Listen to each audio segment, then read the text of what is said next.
단독 삼성전자 사흘째 이례적 압수수색.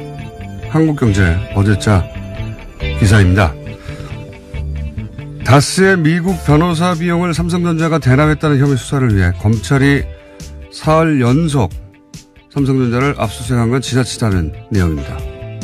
이 압수수색으로 삼성이 크게 위축됐고 삼성 임직원들도 크게 당황했으며 삼성전자의 대외 신인도와 브랜드 가치에 부정적인 영향을 주고 있는데 삼성전자와 같은 글로벌 기업에 대한 압수수색은 제한적으로 진행돼야 한다고 이 기사는 주장하고 있습니다. 삼성전자 신인도와 브랜드 가치를 떨어뜨리고 삼성전자에 가장 부정적인 영향을 끼친 당사자는 최순실에게 말을 사주고 뒷돈을 대다 들킨 자기네들 부회장입니다. 다스 소송비는 그 소송비를 대납하라고 검찰이 시킨 게 아니지 않습니까? 글로벌 기업이면 압수수색 당할 일을 애초에 하질 말았어야지 누굴 탓하나요? 이렇게 삼성 걱정해주는 기사를 볼 때마다 드는 생각이 있습니다. 저 양반은 대체 왜 삼성 걱정을 대신 해주고 있을까? 자기 앞가림하기도 바쁜 일반인들이, 월급쟁이들이, 기자들이 삼성 걱정해줄 때마다 저는 매우 웃깁니다. 삼성은 돈도 너무 많고 힘도 너무 세고 연줄도 너무 넘쳐서 대신 걱정 안 해도 끝도 없습니다. 삼성 걱정은 삼성이 알아서 하니까 기자님, 우리는 각자 본인 앞가림이나 잘하면 되는 겁니다. 김호준의 어드바이스였습니다. 시사인의 김은지입니다. 삼성 걱정을 이렇게 많이 하나 모르겠어요, 저는. 예, 한국경제뿐만이 아니라 수많은 언론들이 하고 있습니다. 그 기사 쓰는 분들, 예. 본인이 앞가림이나 잘했으면 좋겠어요, 다들. 삼성은 삼성이 걱정할 스스로 알아서 합니다. 예. 걱정부서 따로 있어요, 거기. 어마어마하게 커요. 걱정부서 하나가 이 기자님들이 소속된 회사보다 더 커요. 예, 같은 언론인으로서 사실 좀 민망한 상황인데요. 예. 걱정부서 하나가 기자님들이 속해 있는 언론사보다 더 부자예요. 걱정 안 하셔도 돼요. 예, 자기들이 다 알아서 걱정합니다. 자, 첫 번째 뉴스는 뭡니까? 네, 이현동 전 국세청장이 구속됐습니다. 이명박 정부 시절 국가정보원의 김대중 전 대통령 음해 공작 등에 대해서 협조한 대가로 대북 공작금 수천만 원을 받은 혐의인데요. 어제 영장실질심사가 있었습니다. 서울중앙지법 강부영 영장전담 판사가 밝힌 영장 발부 사유는 다음과 같습니다. 주요 범죄 혐의가 소명되고 증거를 인멸할 우려가 있다라는 겁니다. 이거 말 안 해도 돼요. 이거 이제 다 외웠어요, 사람들이. 영장 발부될 때는 혐의가 소명되고 인멸 위험이 있다. 뭐 이런 거고, 안 됐을 때는 인멸 위험이 없다. 뭐 이런 얘기인데, 이현동 전 국세청장은 지난주 잠시 말씀드렸지만, 이번에 구속된 건 국정원 이제 대북 공작금으로 김대중 노무현 전 대통령 해외 비자금이 있나 찾다가. 네, 실패로 돌아갔다고 네, 하는데요. 실패로 돌아갔지만 거의 10년 후에 이제 잡힌 것이고요. 예. 그래서 그 건으로 지금 되는 건데, 그런데 이제 지난주 잠시 말씀드렸지만 현재 핫한 삼성전자의 다스 미국 소송비 대납. 예. 이 건이 제가 아는 한 이현동 전 국세청장 역할이 있습니다. 예. 네, 추가 혐의가 또 생길 거라는 말씀이신 거죠? 현재 언론에 전혀 안 나오고 있는데, 이 다스 분야는 제가 또 전문가 아니겠습니까? 네. 아직 어디서도 안 나오는데 앞으로 나올 겁니다. 만약 안 나오면 제가 이 뉴스공장에서 얘기하는 것으로 아주 재밌는 스토리가 있거든요. 예. 그리고 이제 관련해서 이학수 전 부회장이죠. 예. 전 구조본 실장. 네, 그렇죠. 해외 체류하고 있는 건 바로 이 수사를 피하기 위한 게 아니겠냐고 제가 강력히 추정한 바 있는데, 아마 아프실 예정 기술 같은 거 쓰지 않겠는가. 네, 조만간 피해자로 소환한다고 하는데요. 네, 아프실 예정 기술이나 소환되지 않으려고 여러 가지 노력하겠죠. 예. 어쨌든 다 이현동 전 국세청장 관련된 이야기는 이렇게 연결해서 머릿속에 떠올리셔야 된다. 예, 나중에 다스 소송비 연결된다. 대납 관련까지 예. 이어진다라는 거죠. 나중에 연결된다. 안 나오면 제가 연결해 드릴게요. 자, 다음 뉴스는? 네, 이상은 다스 회장의 아들 이동영 다스 부사장 기억하실 겁니다. 이 이동영 다스 부사장이 최근 검찰 조사에서 한 진술이 JTBC에 보도됐는데요. 아버지의 지분은 작은 아버지인 이명박 전 대통령의 것이다 라고 시인했다는 겁니다. 지난달 24일만 하더라도요. 서울 동부지검에 조사받으러 가면서 포토라인 썼습니다. 그때는 아버님 것으로 생각한다라고 이야기했었는데 최근에 서울중앙지검 조사에서 말을 바꾼 겁니다. 그때 말씀드렸잖아요. 아버지 거라고 말해야지. 아버님 것으로 생각이 된다고 나는. 말이 안 되잖아요. 예. 이전 대통령, 이명박 전 대통령 기자회견 다음날 제가 다 끝났다고 말씀드렸는데, 이명박 전 대통령 주변에서 방어해주거나 보호해주거나 최소한 침묵해주는 사람들은 이유가 뭐겠어요? 이명박 전 대통령이 힘이 있다고 생각해서 그러는 거거든요. 예. 자기가 혼자 괜히, 진실을 말했다가 자기만 죽지 않겠나. 과거에 힘이 있을 때 그랬으니까요. 근데 이 기자회견은 힘이 없다는 걸 보여준 기자회견이에요. 그 사람들은 굉장히 예민하게 그걸 바라봤을 텐데, 그러니까 버틸 이유가 없어지는 거죠. 그래서 저는 그 기자회견 하지 말았어야 된다고 몇 차례 얘기했는데, 말을 안 했으면 그럼 뭐가 있는 줄 알았을 거예요. 계속해서 뭔가 있다라는 암시는 계속 했었는데요. 예, 아무것도 없잖아요. 예. 그때 이미 끝났다. 이제 이렇게 일반인들은 버틸 이유가 없는 거예요, 더 이상. 예, 이런 얘기는 더 나올 것이고. 자, 관련 뉴스가 또 있나요, 다스 관련해서? 네, 관련해서요. 이동영 씨의 자세한 진술이 오늘 아침 한국일보에 소개됐습니다. 검찰이 이명박 전 대통령 아들 시영 씨가 도곡동 땅 매각 자금을 쌈짓돈처럼 썼다라는 정황을 포착해서 수사 중이라는 건데요. 이동영 씨에 따르면 2013년 정도에 이시영 씨가 이상은 회장 명의의 통장을 만들어 달라고 했다고 합니다. 여기에는 도곡동 땅 매각 자금 10억 원 정도가 입금됐고요. 또 이상은 회장의 다스 배당금 수억 원도 송금됐다라고 합니다. 이 돈을 자기 개인 돈처럼 쓰다가요. 지난해 12월 달에 이동영 부사장에게 통장을 돌려줬다라고 합니다. 이 이야기의 골자는 한 줄로 하면 도곡동 땅 주인이 이시영 씨 아빠라는 거죠. 이명박 전 대통령. 그러지 않고서는 이렇게 쓸 수가 없다라는 건데요. 네. 또 심지어 이시영 씨가 통장을 돌려주면서 이동영 부사장에게 자신이 쓴 걸로 해달라는 이야기까지 해달라고 이동영 씨가 검찰에서 진술했다라고 합니다. 도곡동 땅을 판 돈을 명의는 이상은 회장의 이름으로 돼 있는 통장에서 자기가 마음대로 썼다는 거잖아요. 그러니까 실제로 그 땅 주인은 이명박 전 대통령이다라고 하는 아주 오래된, 예, 아주 오래된, 의혹에 일단이 풀리는 건데, 이 땅이 모든 게 출발이거든요. 도곡동 땅 팔아서 다스에 들어가고, 그 돈이 BBK 들어가고, BBK에서 옵션을 벤처에서 주가 조작하고, 뭐 천억대 피해를 준 다음에, 김경준 씨가 미국에 도피한 다음에 140억 가지고 싸우다가 돌려받고, 이 모든 게 이 땅에서 출발하는 거예요. 근데 이 땅의 주인이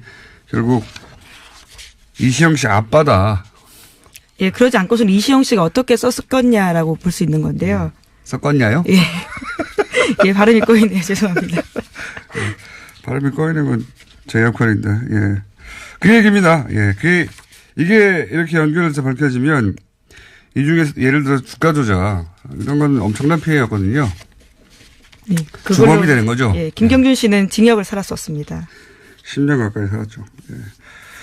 그리고 140억을 돌려받는데 이제 공권력을 동원한 것도 빠져나갈 수 없다. 자, 다음 뉴스는요? 네, 또 서울 동부지검은 다스의 비자금이 지금까지 알려진 120억 원이 전부가 아니다라고 밝혔는데요. 추가 비자금이 있다라는 겁니다. 다스에 다녔던 핵심 인물들이 매년 40억 원씩 비자금 추가로 만들었다는 주장을 한 바가 있는데요. 이에 대해서 검찰이 사실인 걸로 확인했다고 합니다. 사실인 걸로 확인되겠죠. 예, 비자금도 더 많이 나올 것이다. 자. 또 뉴스가 있습니까? 다스 관련해서? 다스 관련 뉴스가 어제 많이 쏟아졌던데. 예, 다스 관련해서는 여기까지고요. 또 이제 마이크 펜스 부통령 관련된 소식 전해드리겠습니다. 귀국길에 인터뷰한 거요? 네, 워싱턴 포스트와 인터뷰를 했는데요. 해당 보도가 눈길을 끌고 있습니다. 제목부터 굉장히 눈길을 끄는데요. 펜스, 미국은 북한과 대화할 준비가 돼 있다라는 건데요. 펜스 부통령이 워싱턴 포스트 칼럼니스트 조지 로긴과 인터뷰했습니다. 여기서 문재인 대통령과의 회동에서 평창 이후에 추가적인 대북 관여를 위한 조건에 합의했다라고 하면서요. 북한이 대화를 원한다면 우리는 대화를 할 것이다라고 이야기했습니다. 펜스 부통령의 발언은 별로 주목할 필요가 없어요. 부인이 대북 정책을 결정할 위치에 있지 않고, 예. 트럼프 대통령이 2인자를 두지 않는 사람이라, 예. 이 발언은, 트럼프 대통령이 허락한 발언이다. 혹은 뭐, 그 이전부터 예정된, 예를 돌아가는 길에 이 정도 말을 한다. 라는 예정된, 동선하에 나온 인터뷰라고 봅니다. 갑자기 자기가 스스로 이렇게 생각해서 백악관이 아무런 전제 없이 일단 초기 대화를 하겠다고, 본인이 판단해서 비행기 안에서 갑자기 인터뷰한 것이 아니다. 네, 이와 관련해서도 그렇게 밝혔는데요. 펜스 부통령은 한국에 체류하는 동안 매일 트럼프 대통령과 협의했다라고 밝혔다고 합니다. 지시를 그러니까 받았다. 예. 예. 정확하게. 네, 이번 발언은 그래서 트럼프 대통령 의중이 반영됐다라고 볼 수 있는 거죠. 당연한 겁니다. 부통령은 이런 거 결정 못해요. 예. 그리고 힘이 센 부통령들이 가끔 있어요. 드물게. 그런 케이스도 아니기 때문에. 자, 다음 뉴스는요. 네, 북한의 핵실험 및 탄도미사일 시험 발사 잠정 중단 가능성을 시사했다라는 한국일보 보도가 있는데요. 제1본 조선인 총연합회, 그러니까 조선 총령 기관지인 조선신보를 보고 분석한 내용입니다. 민족사의 대전환을 예고하는 대통령 방북 초청이라는 제목의 기사인데요. 내용을 그대로 인용하면 남북대화 관계 개선의 흐름이 이어지는 기간 동안에 북측이 핵실험이나 탄도로켓 시험 발사를 단행하지 않을 거라고 보는 것이 논리적으로 현실적으로 타당하다라고 주장했습니다. 말을 꼬기는 정말. 어쨌든 일본에서 조총련계 기간지 통해가지고 이게 잘 되면 우리가 뭐 동결하겠다. 핵 예, 관련해서. 북한의 입장을 슬쩍 내보이는 거죠. 이 클린턴 정부 말기에 거의 평화협정 맺어지기 직전까지 갔었어요. 예, 그때 캘리포니아에서 말도 안 되게 이제 부시가 뒤집어져 가지고 당선되지만 않았어도 정말 직전까지 갔었거든요. 예. 클린턴 대통령 때 모든 게 해결될 뻔했어요. 네, 모든 게 미국 막판에. 정권이 교체가 되면서. 네. 예. 근데 막판에 이제 부시 들어서면서 모든 게 또 원점으로 되돌아갔지만 그때보다 지금은 더 어렵죠. 그때는 김대중 전 대통령과 클린턴의 조합으로 거의 야 이거 해결되나 보다 하는 막판까지 갔다가 다 무산됐지 않습니까? 이번이 20년 만에 다시 돌아온 기회예요. 예, 과연 가능할지. 근데 또 상대는 트럼프 대통령이라 과연 가능할지 모르겠으나 훨씬 더 어려운 상황이긴 한데 근데 훨씬 더 트럼프 대통령이 자기 생각만 하는 사람이라 저는 오히려 가능할 수 있다는 생각을 자꾸 합니다. 자기가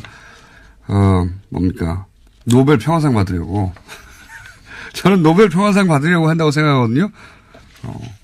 트럼프 대통령이 오바마 대통령을 넘어서기 위해서 노벨 평화상을 받기 위해서 극적인 뭔가 할 것 같은데 그게 대북 문제 아니겠는가. 네, 평화협정을 끌어낸다면 그 또한 가능한 시나리오라고 생각할 것 그렇죠. 같습니다. 트럼프 대통령이 말도 안 되게 노벨 평화상 받을 수도 있어요.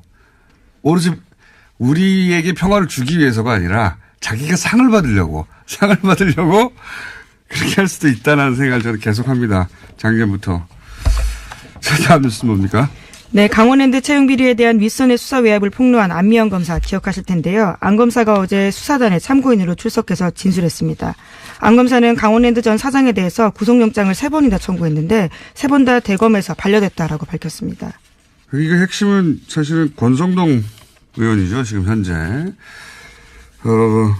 이 사건 초기부터 채용 비리 리스트에 그 리스트에 종이에 써 있어요. 권성동 의원의 이름이. 예, 지원자, 청탁자 이름이 나란히 쓰여 있긴 합니다. 예, 청탁자 이름이 나란히 써 있고, 그리고 이제,